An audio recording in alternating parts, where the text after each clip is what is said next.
आज हम ऊर्जा की अविनाशता के नियम के बारे में पढ़ेंगे। नाम से ही पता चल रहा है कि ऊर्जा का विनाश नहीं होता है।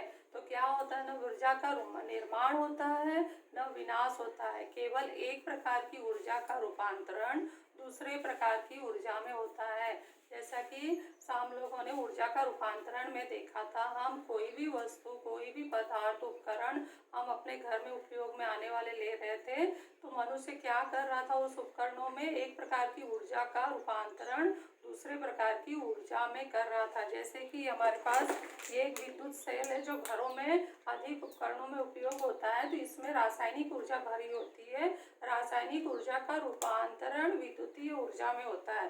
तो अर्थात मनुष्य केवल ऊर्जा का रूपांतरण कर सकता है, ना तो वो निर्माण कर सकता है ना तो विनाश कर सकता है। परंतु संपूर्ण ऊर्जा का जो परिमाण है प्रकृति में वह अचर है, वह बदलता नहीं है। जितनी मात्रा में प्रकृति में ऊर्जा है वह अचर है, वो कभी नहीं बदलता है। तो इसे ही हम law of conservation of energy कहते हैं। इसको मैं यहाँ पर समझा दी हूँ, समझ में आ जाए तो इसे टेक्स्ट बुक में इसके कथन 2 या 3 लाइन में दिए गए हैं। पेज नंबर 25 पर देखकर फेयर बुक में लिख लेना है। ये हमारा क्वेश्चन है, ऊर्जा की अनावस्था का नियम लिखो। नेक्स्ट हमारा अगला टॉपिक है मुक्त पतन, फ्री फॉल किसे कहते हैं। तो जब कोई पिंड ऊंचाई से नीचे की ओर गिराया जाता है, तो अगर वह केवल गुरुत्वाकर्षण बल के कारण नीचे गिर रहा है तो इस क्रिया को हम मुक्त पतन कहते हैं। केवल गुरुत्वाकर्षण बल के कारण यदि कोई पिंड नीचे गिरता है तो इस क्रिया को मुक्त पतन कहते हैं। तो ये जो क्रिया है फ्री फॉल में हमें law of conservation of energy समझाना है कि फ्री फॉल में हर जगह अगर वो ऊपर है, बीच में आ गया है पिंड गिरते समय और नीचे जमीन पर आ जाता है, तो law of conservation of energy इसमें सिद्ध हो रहा है कि नहीं हो रहा है, ये हमें यहाँ पर सिद्ध करके बताना है। तो अगला क्वेश्चन हमारा यही है, मुक्त होते समय ऊर्जा की अविनाशता का नियम सिद्ध करो। तो नियम आ रहा है तो यहाँ सिद्ध करना है, तो इसमें पहले कथन होगा और अब भूमिति की तरह इसमें हम कथन आकृति बनाकर दत्त लिखते हुए, साध्य लिखते हुए उसको सिद्ध करेंगे। तो सबसे पहले कथन देखते हैं कि यदि कोई पिंड ऊंचाई पर स्थित किया गया है, यदि हम किसी पिंड को यहाँ से जमीन से उठाकर ऊपर ले जा रहे हैं h ऊंचाई पर ले जाकर ऊपर रख रहे हैं, तो हम कार्य कर रहे हैं और यह कार्य उसमें स्थितिज ऊर्जा पोटेंशियल एनर्जी के रूप में संचित हो जाती है। तो आगे यहाँ पे क्या गया, उसमें स्थितिज ऊर्जा पाई जाती है जब वह नीचे गिरता है। जब इस पिंड को नीचे गिराया जाता है या नीचे गिरता है गुरुत्वाकर्षण बल के कारण, तो ऊर्जा का रूपांतरण होता है। कौन सी ऊर्जा का रूपांतरण किसमें हो रहा है? स्थितिज ऊर्जा का रूपांतरण गतिज ऊर्जा में हो रहा है। स्थितिज ऊर्जा P से दर्शाते हैं और गतिज ऊर्जा K से। पोटेंशियल एनर्जी का रूपांतरण काइनेटिक एनर्जी में हो रहा है। तो यहाँ ऊर्जा का रूपांतरण हर स्थान पर होने लगता है। ऊपर से नीचे, बीच में आया, बीच से जमीन पकड़ लिया, तो जो ऊपर स्थितिज ऊर्जा थी अब किस में बदल गई है? पूरी की पूरी गतिज ऊर्जा में। तो इस ऊर्जा के रूपांतरण होते समय अर्थात मुक्त पतन होते समय किसी भी स्थान पर जो पिंड की कुल ऊर्जा होती है, कुल ऊर्जा जैसे स्थितिज ऊर्जा, यहाँ पे 2 प्रकार की ऊर्जा हमने देखा है फ्री फॉल में। फ्री फॉल जब हो रहा है तो 2 ही प्रकार की ऊर्जा है, पोटेंशियल एनर्जी का रूपांतरण काइनेटिक एनर्जी में हो रहा है। तो जब पिंड नीचे गिर रहा है तो ऊपर, और जब वो बीच में पहुंचा है और जब नीचे पहुंचा है तो कुल ऊर्जा, पिंड में जो कुल ऊर्जा है, कुल ऊर्जा को हम यहाँ पे टोटल एनर्जी बोल रहे हैं, टी बोल रहे हैं। तो हर स्थान पर कुल ऊर्जा kinetic energy plus potential energy के बराबर होती है। अर्थात जो पिंड में ऊंचाई पर जो ऊर्जा थी, बताओ पिंड में ऊंचाई पर कितनी ऊर्जा आई होगी? पोटेंशियल एनर्जी के सूत्र के बराबर। जब कोई पिंड हम ऊपर उठाकर रखते हैं तो हम कार्य करते हैं तो उसमें स्थितिज ऊर्जा आ जाती है, और स्थितिज ऊर्जा का सूत्र हमने सिद्ध किया था, वो क्या था? P बराबर mgh। अर्थात ये जो कुल ऊर्जा इस पिंड में आई है वो कितनी है? P बराबर mgh। यही है कुल ऊर्जा जो ऊंचाई पर स्थित है। तो जब ये पिंड नीचे गिरेगी तो ऊर्जा का रूपांतरण Ke में हो रहा है, P से Ke में हो रहा है। हो रहा है, लेकिन किसी भी स्थान पर जो कुल ऊर्जा हमारे पास इस पिंड में आई थी mgh, वह चेंज नहीं हो रहा है। जब हम स्थान बी पर हम टोटल करते हैं पी धन के ई, तो वहाँ पर mgh आता है, और जब वह पिंड को नीचे जमीन पर गिर जाता है तो पूरा स्थितिज ऊर्जा का रूपांतरण किस में हो जाता है, गतिज ऊर्जा में। तब भी हम देखते हैं कि के ई धन पी हमारा mgh ही होता है, यानी हर जगह पर ऊपर mgh, बीच में mgh और नीचे mgh। इसी को हम कहते हैं ऊर्जा की अविनाशता का नियम। किसमें सिद्ध हो रहा है, मुक्त पतन में। ये जो क्रिया है मुक्त पतन, और जो हम ऊर्जा निकाल रहे हैं टोटल एनर्जी 3 जगह पर, वो है ऊर्जा की अविनाशता का नियम।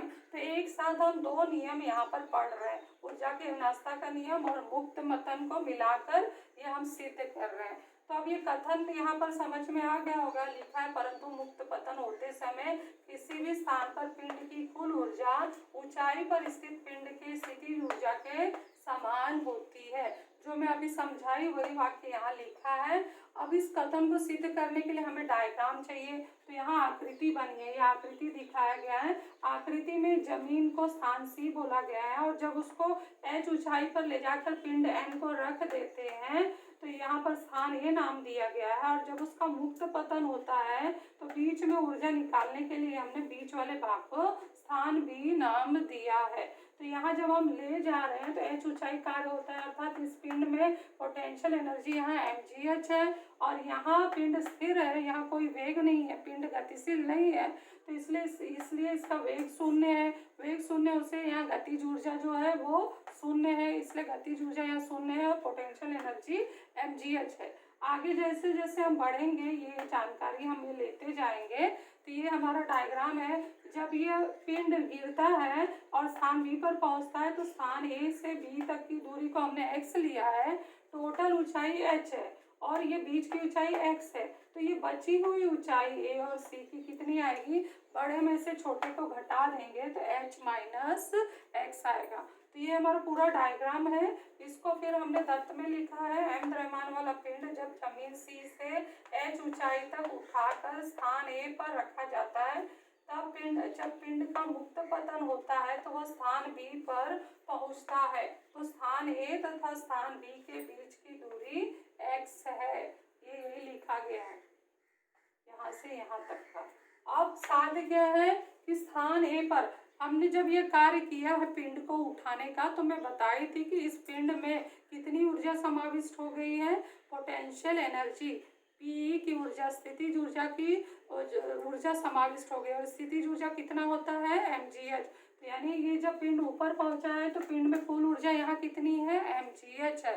तो स्थान ए पर कुल ऊर्जा बराबर के ई धन पी बराबर mgh।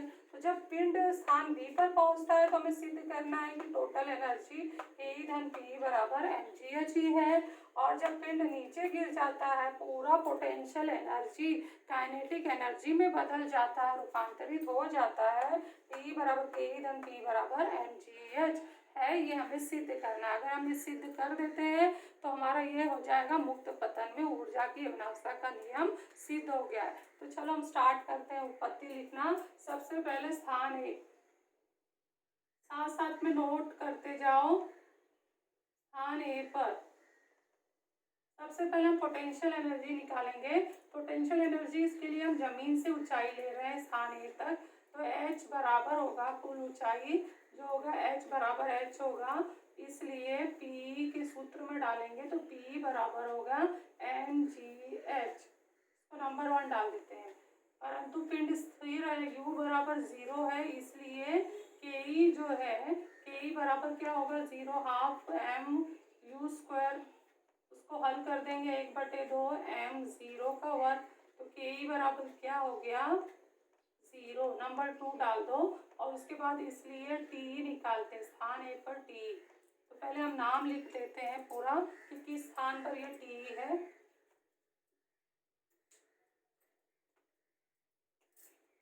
स्थान ए पर Pe बराबर ke धन Pe, Pe बराबर ke 0 धन Pe तो T बराबर हो गया हमारा MgH, स्थान पर A पर आ गया है, तो नंबर 3 डाल देते हैं। नेक्स्ट हम आगे चलते हैं। दूसरा स्थान, जब पिंड मुक्त पतन होता है, यहाँ से जब गिर रहा है तो गुरुत्वाकर्षण बल के कारण गिर रहा है। स्थान B पर हमें जानकारी लेना है। तो जब यहाँ से यहाँ पहुँचता है पिंड, तो उसमें कितनी स्थितिज ऊर्जा समाई है, ये हम कैसे निकालेंगे कि वो जमीन से कितनी ऊंचाई पर है। या A से B आता है तो वो x दूरी तय करता है, ये गतिज ऊर्जा के लिए, क्योंकि ये गतिशील यहाँ हुआ है। लेकिन यहाँ आके अगर वो रुक रहा है, यहाँ पे स्थिर हम मान रहे हैं, तो इसकी स्थितिज ऊर्जा जमीन से निकाली जाएगी। तो जमीन से निकालने के लिए हम पूरे h में से इस x को घटा लेंगे, तो हाइट कितना आएगा, h माइनस एक्स। तो सूत्र के लिए हमारा h क्या है, h माइनस एक्स है, इसलिए P क्या निकलेगा, P बराबर होगा mgh बराबर mgh माइनस एक्स। तो हल कर देंगे तो P बराबर होगा mgh माइनस mgx। तो नंबर डाल देते हैं 4। उसके बाद हम ये देखते हैं कि पिंड यहाँ से गतिशील हुआ है, तो अंतिम वेग आ रहा है स्थान B पर, B है इसलिए अंतिम वेग हमने v नाम दिया है। गुरुत्वाकर्षण बल के कारण जो त्वरण उत्पन्न हुआ है वो g है, a g में बदल गया है, और विस्थापन x हो रहा है। तो इसलिए यहाँ पर हम ये पहले जानकारी लिखेंगे, v बराबर vb, s बराबर x, a बराबर g, और प्रारंभिक वेग उसका u जो है 0 है। तो अगर हमें यहाँ पर गतिज, जैसे हमने यहाँ पर पोटेंशियल एनर्जी और काइनेटिक एनर्जी दोनों निकाला है, उसी तरह से स्थान B पर हमें पोटेंशियल एनर्जी और काइनेटिक एनर्जी दोनों निकालना है। तो पोटेंशियल एनर्जी के लिए हमें ऊंचाई की जरूरत होती है, और गतिज ऊर्जा के लिए हमें अंतिम वेग की जरूरत होती है, क्योंकि द्रव्यमान तो दोनों में सेम है। तो अंतिम वेग निकालने के लिए हम, ये सब जानकारी हमें प्राप्त हो गया है, इसके लिए हम गति संबंधी तीसरा समीकरण का उपयोग करेंगे। इससे पहले हम अंतिम वेग निकालेंगे, हम सब तुरंत काइनेटिक एनर्जी नहीं निकालते हैं। तो पहले हम गति संबंधी तीसरे समीकरण से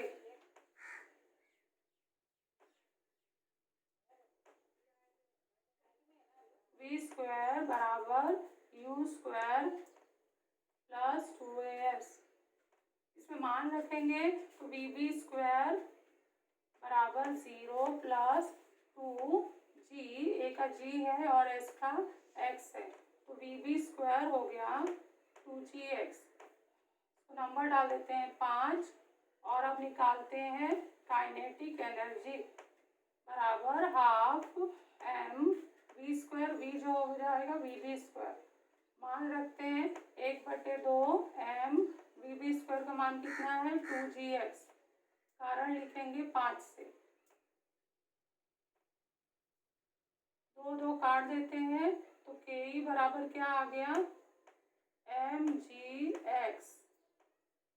अब टोटल एनर्जी निकालते हैं, इसलिए टोटल एनर्जी बराबर है ke धन pe, मान रखते हैं यहाँ पर ke कितना है mgx धन p कितना है, p हमारा यहाँ पर आ गया है mgh माइनस mgx। कारण लिख दो हम कौन से कथन से, यहाँ पे चाहिए तो नंबर डाल दो, ये 5 हो गया है, इसको नंबर डाल देते हैं 6, और हमने ये कहाँ से लिया है 4 और 6 से, तो ये जो हमारा कट जाएगा और बचेगा टोटल एनर्जी स्थान B पर लिख देते हैं। यहाँ पर मेरा टोटल एनर्जी बराबर है mgh। नंबर 7, ये कहाँ पर आया, स्थान B पर, ये B के लिए है हमारा, और ये जो था ये A के लिए था।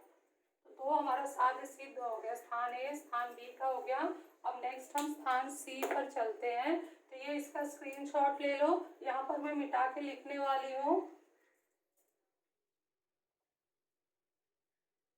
तो अगला हेडिंग हम डालेंगे स्थान सी।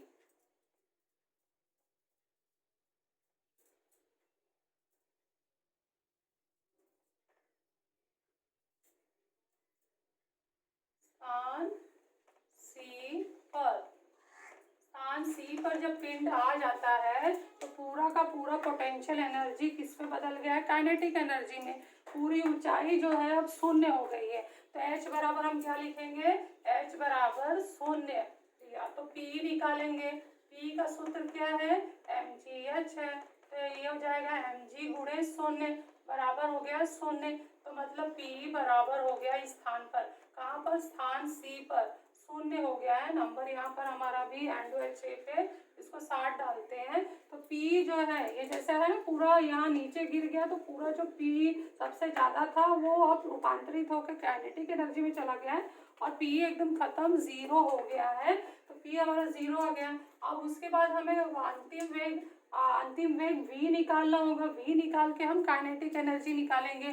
तो V निकालने के लिए जब वो पिंड यहाँ से यहाँ पहुँचता है तो अंतिम वेग V बराबर स्थान C पर हमने Vc मान लिया, गुरुत्वजनित त्वरण ले लिया और साथ में ऊंचाई हमने h ले लिया, क्योंकि यहाँ से A से C तक की ऊंचाई h है।